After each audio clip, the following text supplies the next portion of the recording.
everyone, how are you all doing? I welcome all of you to Shri Balaji Motivational and Educational Classes and आज हम करने वाले हैं cell membrane को start.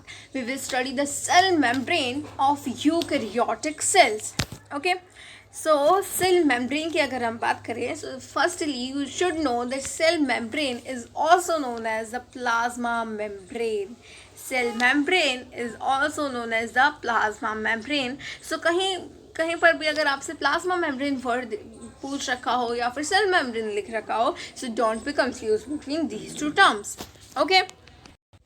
The detailed structure of membrane was studied only after the advent of the electron microscope in 1950. अब हम cell membrane के structure को बहुत अगर हमें डिटेल में सेल मेम्ब्रेन का स्ट्रक्चर बहुत ही अच्छे तरीके से डिटेल में पढ़ना है, सो वहाँ पर हमारे माइक्रोस्कोप की magnification power should be more.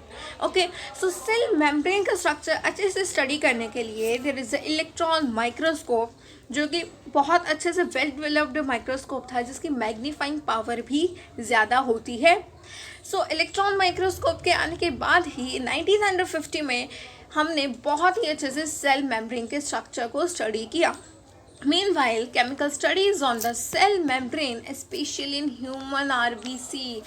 Can anyone tell me what is RBC? RBC. RBCs are the red blood cell, also known as the erythrocytes. ठीक है. So केमिकल स्टडी हुई सेल मेम्ब्रेन पर, स्पेशली हमने RBC की cell membrane पर study करी. हम देखेंगे थोड़ी देर बाद कि आरबीसी की सेल मेम्ब्रेन में भी क्या क्या चीज़ें होती हैं. This enabled the scientists to deduce the possible structure of plasma membrane. These studies showed that the cell membrane is mainly composed of lipids and proteins. ये इम्पॉर्टेंट पॉइंट है, you have to note down this point in your notes that कि जो cell membrane होती है that contains lipids and proteins.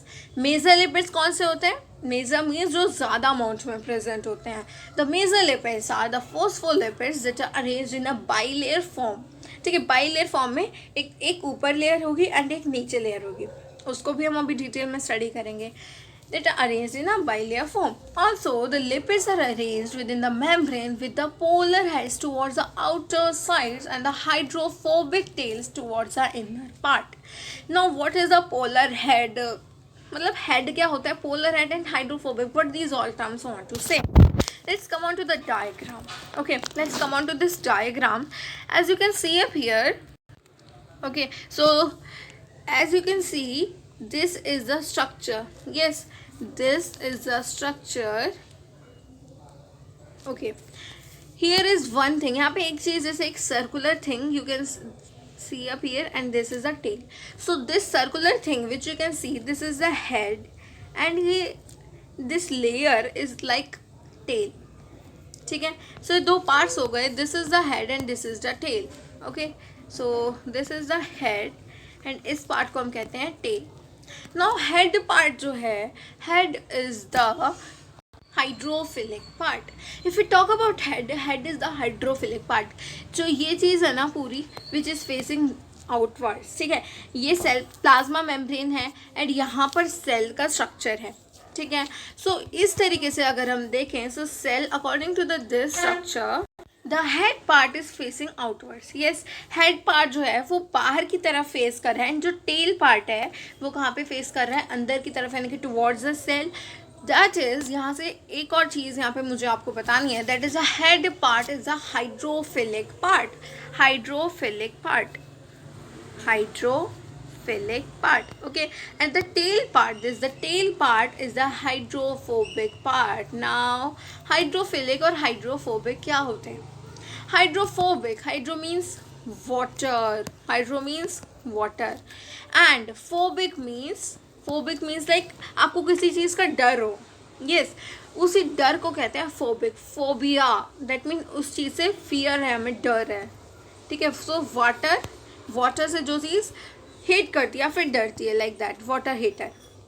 ठीक है, and hydro again the water, and philic like कि जो चीज़ उसे पसंद करती है, यानी कि जो टेल पार्ट है, tail parts want water, tail parts water को पसंद करती है, ठीक है, it likes water. But the head part, जो यहाँ पर हम ये सर्कुलर, ये जो हमें सर्कुलर पार्ट दिख रहे हैं, this is the head part जो कि वाटर को बिल्कुल पसंद नहीं करती, ठीक है। सो जो वाटर को पसंद करती है वो होती है प्लाज्मा मेम्ब्रेन की आउटर, जो कि सेल की तरफ पार्ट होता है, ठीक है। एंड जो पार्ट वाटर को पसंद नहीं, जो पार्ट वाटर को पसंद करता है, ठीक है, this is the hydrophilic part. जो पार्ट वाटर को पसंद करता है दैट इज आउटसाइड, लाइक ये बाहर की कवरिंग होती है, ओके, अंडरस्टूड। सो यहाँ पर these are the phospholipid bilayer, है ना, हमने देखा था ना यहाँ पे फॉस्फोलिपिड बाइलेयर होती है। So this is the phospholipid bilayer, these are the peripheral proteins, ठीक है, ये इंटीग्रल प्रोटीन्स होते हैं, पेरिफेरल प्रोटीन्स होते हैं, ओके। इन सभी चीज़ों को ना हम this peripheral protein, sugar, integral protein, ये हम chapter number transport in plants वाले में अच्छे से पढ़ेंगे, ठीक है, कि ये इंटीग्रल प्रोटीन, ये वाटर ट्रांसपोर्ट पंप, इस तरीके से हम बहुत ही अच्छे से डील करने वाले हैं। So these are the sugars present, these are the peripheral proteins. यहाँ पे एक लोग कोलेस्ट्रॉल भी प्रेजेंट होते हैं, कोलेस्ट्रॉल, फॉस्फोलिपिड्स, लिपिड्स, प्रोटीन, से सभी चीज़ें यहाँ पर प्रेजेंट होती हैं। एंड इस मॉडल को, this model is known as fluid mosaic model. इस मॉडल का क्या नाम होता है? Fluid mosaic model of plasma membrane, okay, so fluid mosaic model of plasma membrane, okay. So again the lipids are arranged within the membrane with the polar head towards the outer side and the hydrophobic tail towards the inner part. I hope अब आपको ये line clear हो गई. This ensures that the non-polar tail of saturated hydrocarbons, non-polar tail, non-polar, what is the polar and non-polar? This is the polar, ठीक है, polar head and non polar tail. So यहाँ पे क्या बताना चाह रहे थे, टेल जो है ना, tail part is non polar and the head part is polar, okay. So this ensures that the non-polar tail of saturated hydrocarbons is protected from the aqueous environment. Yes, इससे क्या होता है कि वो aqueous environment से बच जाती है because it does not like water, उसको water बिल्कुल भी पसंद नहीं है। सो वो अंदर की तरफ रहता है जिससे कि वो एक्वस एनवायरनमेंट से उसकी प्रोटेक्शन रहती है। In addition to phospholipid membrane, this also contains cholesterol. Later, biochemical investigation clearly revealed that the cell membrane also possesses proteins and carbohydrate. ये मैंने आपको बता ही दिया कि प्लाज्मा मेम्ब्रेन, ठीक है, जो इस सेल मेम्ब्रेन, प्लाज्मा मेम्ब्रेन होती है, उसके अंदर proteins, cholesterol, sugar and carbohydrates, all things are present.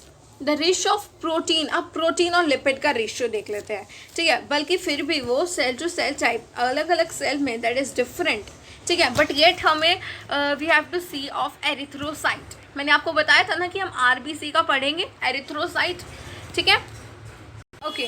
So erythrocyte, human beings में हम अगर बात करें, सो 52% proteins and 40% lipids are present and the left, the remaining 8%, like if you do, अगर आप 52 में 40 ऐड करोगे, so what will here 2 and 5 4 9, यानी कि कितना बचा? 8%। यहाँ पर 8% क्या होते हैं? 8% sugar is present, 8% sugar, okay.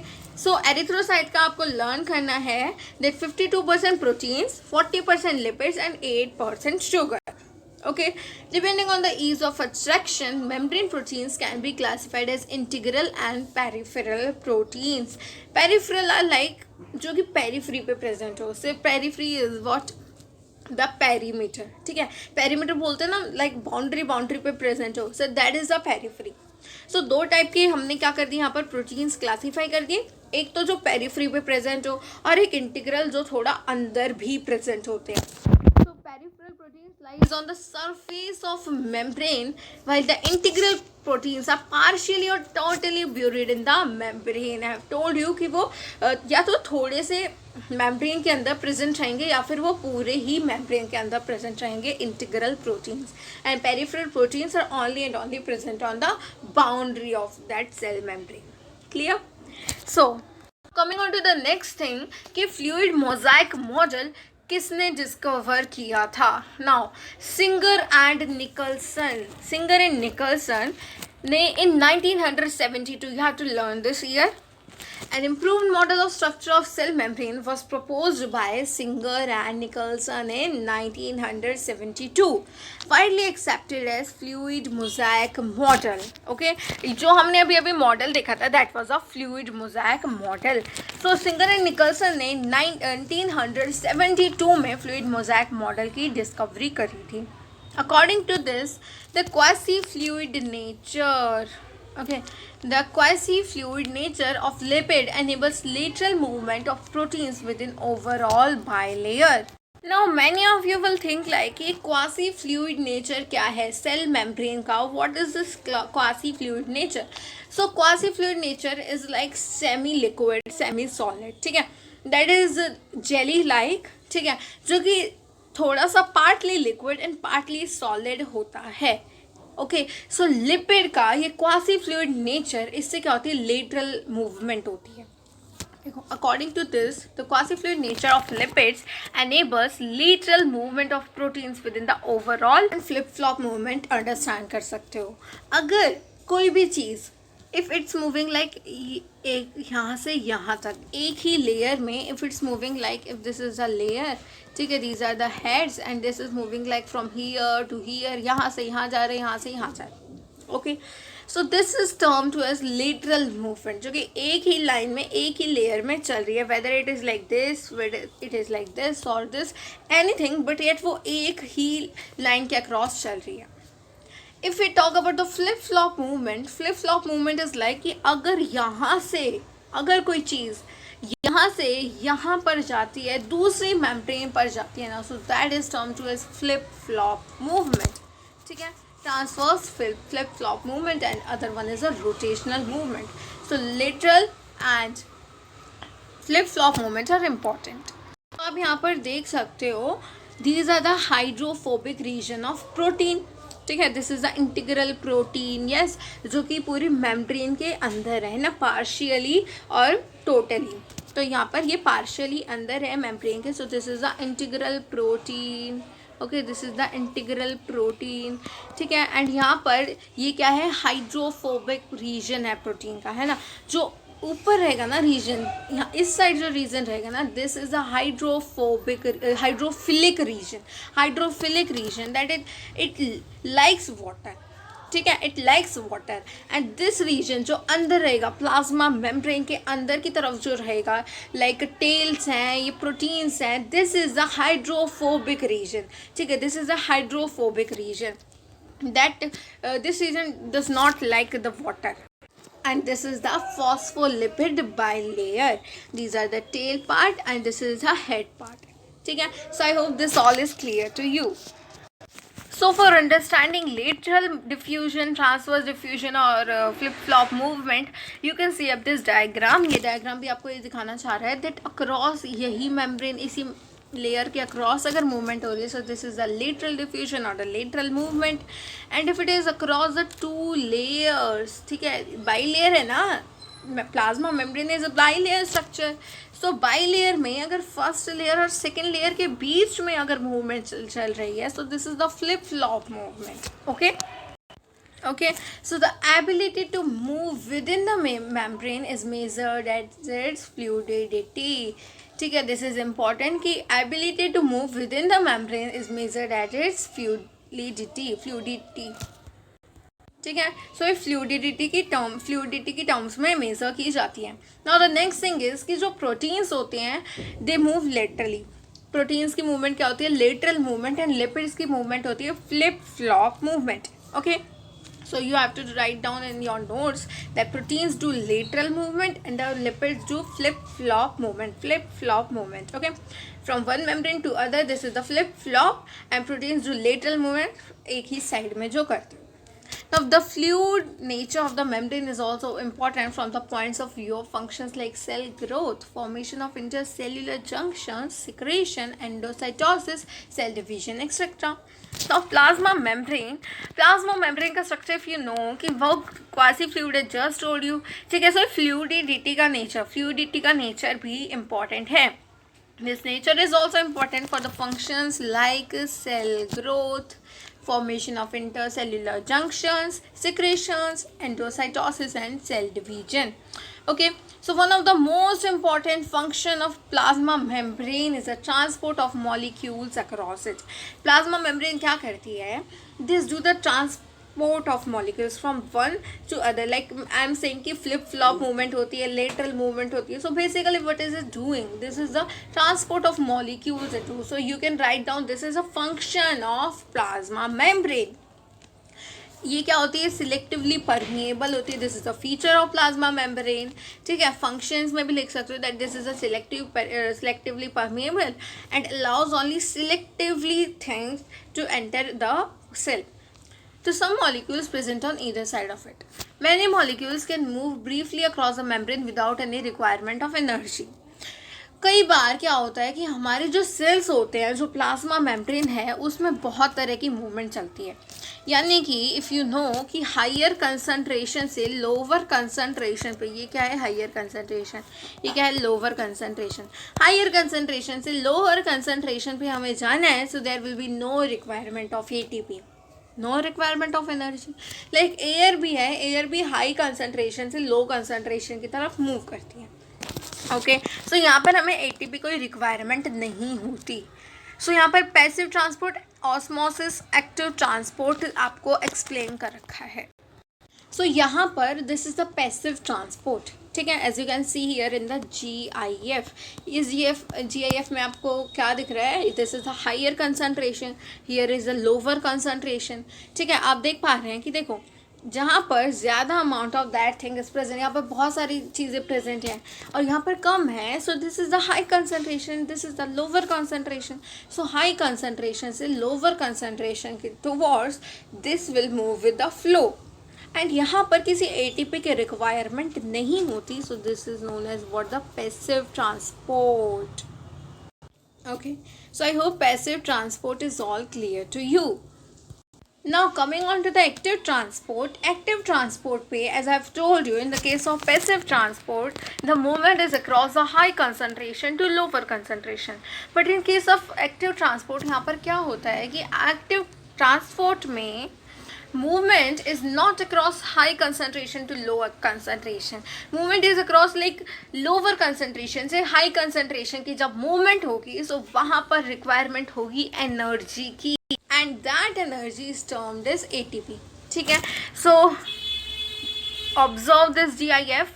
Here is a low concentration. ठीक है, यहाँ पर क्या है? low concentration है. यहाँ पर high concentration है, but हमें movement चाहिए low concentration से high concentration तक. So यहाँ movement होगी, but this will use the energy. This will use the ATP. Again, यहाँ पर भी देखें तो this is the high concentration, this is the low concentration, but movement is still from here to here. But यहाँ पर क्या चाहिए? ATP. यहाँ पर मूवमेंट अपने आप ऑटोमेटिकली नहीं होगी, यहाँ पर रिक्वायरमेंट होगी एटीपी की. अगर हमें किसी भी चीज़ को लो कंसंट्रेशन से हाई कंसंट्रेशन की तरफ भेजना है, तो वहाँ पर यूज़ होगा एटीपी और उसी को हम बोलते हैं एक्टिव ट्रांसपोर्ट. ठीक है, active means actively taking part. You can learn this by active, A से एक्टिव एंड ए से ATP. Okay, now coming on to the osmosis. Osmosis में यहाँ पर पहले आप ये लेबलिंग्स देख लो. This is the water. ठीक है, this blue one is the water and this green are the sugar particles. ठीक है, these are the sugar particles. So यहाँ पर ये है सिलेक्टिवली परमिएबल मेम्ब्रेन. और इस केस में अगर आप देखो तो here is low sugar concentration, high water concentration, and here is high sugar concentration and low water concentration. So यहाँ पर बेसिकली ऑस्मोसिस में क्या होता है? ऑस्मोसिस में वाटर की कंसंट्रेशन के अकॉर्डिंग चेकिंग होती है. यानी कि वाटर अगर यहाँ पर हाई कंसंट्रेशन में, सो उधर उस साइड फ्लो होगा वाटर. ठीक है, यहाँ पर हाई कंसंट्रेशन होगी, यहाँ पर लो कंसंट्रेशन, सो वाटर में will move in this direction. ये जो शुगर है this is the solute and यहाँ पर सॉल्यूट कंसंट्रेशन जितनी ज़्यादा होगी ना, उतनी ही वाटर कंसंट्रेशन कम होगी. हर एक केस में देखो, इसको भी I am telling that if we will study this in transport and plant chapter, but still try to understand that जहाँ पर शुगर कंसंट्रेशन ज़्यादा होगी, यानी कि जहाँ पर सॉल्यूट कंसंट्रेशन ज़्यादा है, ऑफकोर्स वहाँ पर सॉल्वेंट की, अगर सॉल्वेंट हम वाटर ले रहे हैं तो सॉल्वेंट की कंसंट्रेशन कम होगी. सो यहाँ पर क्या है, लो शुगर कंसंट्रेशन, बट यहाँ पर सॉल्यूट की कंसंट्रेशन क्या है, कम है, दैट इज सॉल्वेंट की कंसंट्रेशन क्या होगी, सॉल्वेंट की कंसंट्रेशन ज़्यादा होगी। एंड यहाँ पर H2O यानी कि सॉल्वेंट की कंसंट्रेशन कम है एंड सॉल्यूट की ज़्यादा है, जिसकी वजह से क्या होगा, जहाँ पर वाटर की ज़्यादा कंसंट्रेशन होगी वहाँ से लो कंसंट्रेशन की टुवर्ड्स मूवमेंट होगा, इसीलिए from side A to from side B यहाँ पर मूवमेंट चल रहा है। Now coming on to the last thing, that is the endocytosis. Endo का mean, endo का what the endo word mean? Endo is in. Endo is in. Endo means अंदर लेना and exo means बाहर, out. Exo means out and endo means in. And cytosis is what? Cytosis is a cell. ठीक है. So in the cell, यहाँ पर as you can see the gif here, this is like यहाँ पर जो होगा this is the your cell membrane, ठीक है. यहाँ पर ये जो particle है this is moving inwards, ठीक है. So I hope endocytosis is also clear to you. So let's come back and read it from the NCERT. Okay, one of the most important functions of the plasma membrane is the transport of molecules across it. As you have seen कि transport of molecules होता है across the membrane. कैसे होता है? Passive transport, active transport, osmosis, and one more type is facultative transport. The membrane is selectively permeable to some molecules present in either side of it. Many molecules can move briefly across the membrane without any requirement of energy. जहाँ पर energy की requirement नहीं होती, that is the passive transport. Passive transport में there is no requirement of energy and that moves from the high concentration to the low concentration. Okay, so this is called the passive transport. Neutral solutes may move across the membrane by the process of simple diffusion along the concentration gradient. Along the concentration gradient का मतलब क्या होता है? Along the concentration gradient mean कि भाई high concentration से low concentration की तरफ अगर वो मूवमेंट कर रहे हैं, दैट मीन कि ये along the concentration gradient है. So here it's written from higher concentration to the lower.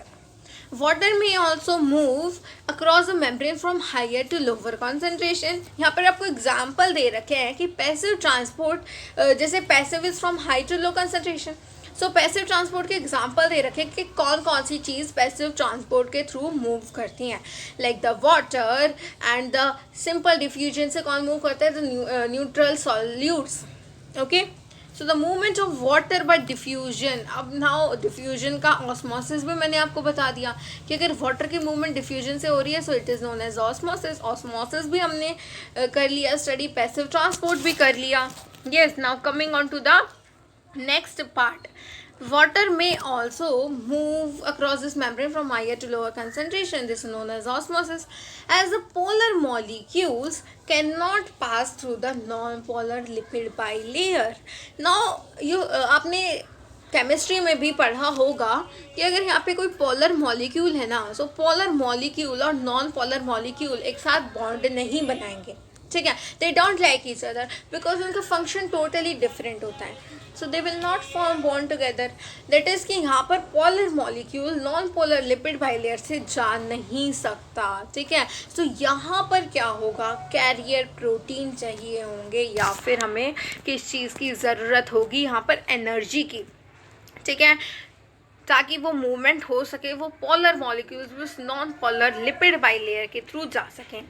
सो यहाँ पर क्या होगा, अब now the ATP will be required. The require a carrier protein या फिर एनर्जी चाहिए. कैरियर प्रोटीन, जिस कंडीशन में कैरियर प्रोटीन चाहिए ना वहाँ पर एनर्जी की रिक्वायरमेंट नहीं होती. कैरियर प्रोटीन का मतलब होता है कि वहाँ पर क्या होगा, कैरियर प्रोटीन यूज़ होगा एंड उस टाइप की मूवमेंट को कहेंगे फैसिलिटेटिव डिफ्यूजन. ओके, सो वहाँ पर कैरियर प्रोटीन होगा of the membrane to facilitate their transport across the membrane. A few ions or molecules are transported across the membrane against their concentration gradient. Now they are moving against the concentration gradient. So यहाँ पर क्या होगा, lower से higher concentration. हमने देखा था concentration gradient क्या होता है. Concentration gradient is from higher concentration to the lower concentration. But यहाँ पर अगेंस्ट द कॉन्सेंट्रेशन ग्रेडियंट है, दैट मीन दिस इज इसकी मूवमेंट क्या होगी, अपोजिट, यानी कि from low concentration to high concentration. Such a transport of an energy dependent process. This is an energy dependent process. ठीक है, बिना एनर्जी के प्रोटीन ये मूवमेंट नहीं करेंगे. As I've told you कि this process is not a automatic process in which ATP is utilized. अब energy dependent है तो यहाँ पर ATP. अब ATP is what? ATP is a currency of the cell. Energy currency. And is called active transport. Like example होते हैं sodium potassium pump. Sodium potassium pump के बारे में हम डिटेल में पढ़ेंगे अपकमिंग सेशन में. Okay, now coming on to the cell wall. Cell wall, now we have understood the plasma membrane. हमने बहुत अच्छे से समझ ली. ठीक है, सिंगर एंड निकल्सन ने हमें क्या दिया था कॉन्सेप्ट. टोल्ड अस की सिंगर एंड निकल्सन ने 1972. In 1972 singer and Nicholson gave us the fluid mosaic model. ठीक है, फ्लूइड मोज़ाइक मॉडल जिसमें से कि फ्लूइड क्वासी फ्लूइड नेचर होता है. ठीक है, और वहाँ पर फ्लूइडिटी के टर्म्स में क्या करते हैं, उनकी एबिलिटी, मूवमेंट की एबिलिटी को मेजर करते हैं. और फिर हमने क्या पढ़े थे, passive transport, active transport, facilitative and transport and the osmosis. Now coming on to the cell wall. Now cell wall is a non-living rigid structure. ठीक है, this is an important point. You can write in the characteristic of cell wall. It is a non-living rigid structure called the cell wall. Forms outer covering of the plasma membrane. Now if this is the plasma membrane na, so this is the cell wall. Okay, this is the cell wall. Okay, so this forms the outer covering of the plasma membrane of fungi and plants. Because animal cell में cell wall is not present, so this forms the outer covering in the fungi and plants. Cell wall not only gives shape to the cell, सिर्फ cell wall shape ही नहीं देती, but also protects it from you can say mechanical damage, infection. ठीक है, इन सब से भी protection देती है. And also cell wall helps in cell to cell interaction. ठीक है, सेल टू सेल इंट्रैक्शन में भी हेल्प करती है the primary cell wall. Now I am going to tell you somewhat later. मैं आपको बताऊंगी कि primary, secondary cell wall, tertiary cell wall ये क्या होते हैं. Till then, understand this, that they help in cell-to-cell interaction and provides barrier to undesirable macromolecules. Algae have a cell wall made of cellulose, gelatin, minerals and minerals like calcium carbonate. Now you have to learn this point कि algae में जो cell wall होती है उसकी composition क्या होती है. That is made up of cellulose, gelatins, minerals and minerals like calcium carbonate. For plants की अगर हम बात करें so that is made up of cellulose, hemicellulose, pectins and proteins. The cell wall of a young plant cell, the primary cell wall, is capable of growth which gradually diminishes. The cell mature and the secondary wall is formed at the inner towards the membrane. Now coming on to these layers, different layers of cell. Okay, cell wall के different layers पहले पढ़ लेते हैं. If this whole is a cell wall, now let's that this is a cell wall. ठीक है, this is a cell wall. Now cell wall में भी further देखो तो बहुत सारी further linings है, बहुत सारे further parts हैं. 3 to 4 layers more are there, more 3 to 4 layers. ठीक है, so उनको अभी हम बना के देख लेते हैं. प्लाज्मा मेम्ब्रेन के जस्ट पास में that is the S3 wall. ठीक है, this is the S2 wall. This is the, I will tell you what are these S1, S2, S3, S1 and this is the primary wall. ठीक है, so talking about these all, ये तीनों ना secondary wall का ही part है. ठीक है, these three are the part of secondary wall. Okay, and this is primary wall. यानी कि बाहर से अगर हम देखते हुए चले तो पहले primary आएगा, then S1, then S2, then S3. कई बार क्या होता है, कंफ्यूजन होती है. You will think like this is the primary, this is the primary, this is S3 और S1, S2, S3. ठीक है, इसके अंदर एक प्लाज्मा मेम्ब्रेन होगी, but we are not talking about the plasma membrane. Okay, we are not talking about the plasma membrane, just the cell wall. बट आपको ये याद रखना है कि सबसे बाहर जो होगी that is a primary wall and उससे अंदर secondary wall, S1 wall. As you can see up here in this diagram, this is a diagram of cell wall. ठीक है. So this whole is a cytoplasm. ये पूरा cytoplasm है, ठीक है. And ये है मिडल लैमेला. ये है middle lamella. Middle lamella, plasmodesmata, इनके थ्रू ही, प्लाज्मोडेस्मेटा के थ्रू क्या होता है, cell to cell interaction. And plasmodesmata कहाँ पे प्रेजेंट होता है, प्राइमरी वॉल पे. So this is the primary wall, ठीक है. ये तो ये तो मिडल लैमेला है, that is it is a part of the other cell, ठीक है. सो अदर सेल का पार्ट है. सो यहाँ पर primary wall, this is the primary wall. And if you talk about the secondary wall, ये जो अंदर ब्लैक कलर की लाइनिंग दिख रही है, this is the secondary wall, ठीक है. So this is the vacuole. Cell membrane is also present. Now let's come on to the parts of secondary wall also. So let us understand this again. ये outermost part क्या है, middle lamella. This is the primary wall. जो सबसे बाहर वाली wall होगी, this that will be the primary wall. सबसे बाहर वाली जो लेयर होगी ना, that is the primary wall. उससे अंदर जस्ट प्राइमरी वॉल के से जस्ट अंदर there will be secondary wall and that is S1. यानी कि primary, S1, S2, S3, then the tertiary. एंड प्राइमरी वॉल जब तक रहेगी जब सेल ग्रोथ करता रहेगा, मतलब प्लांट सेल ग्रोथ करता रहेगा, जब तक प्राइमरी वॉल प्रेजेंट रहेगी. एंड जब प्लांट अपनी ग्रोथ को स्टॉप करके वो ब्रॉडनेस में इंक्रीज करता है, जब प्राइमरी वॉल की जगह सेकेंडरी वॉल भी आ जाती हैं, ठीक है. So this is the S1 wall, this is the S2 wall, this is the S3 wall and this is the lumen. Okay. So the primary wall is capable of growth. Primary wall जब तक रहेगी जब तक एक plant अपनी growth continue रखेगा, which okay. So it is capable of growth, which gradually diminishes as the cell matures and the secondary wall is formed on the inner towards membrane side of the cell. ठीक है. अब वो membrane की side पे होती है, वो हमने देख लिया कि यहाँ पर अगर प्लाज्मा मेम्ब्रेन है तो इसकी तरफ ही क्या होगी, सेकेंडरी वॉल प्रेजेंट होगी. The middle lamella is a layer. It is an important definition of middle lamella is a layer mainly of calcium pectate which holds or glues the different neighboring cells together. The cell wall and middle lamella may be transferred by plasmodesmata which connect the cytoplasm of neighboring cell. That is कहीं ना कहीं ये क्या करा रहे हैं, cell to cell interaction. Cell to cell interaction. So I hope the concept of cell membrane or you can say the plasma membrane and the cell wall is all clear to you.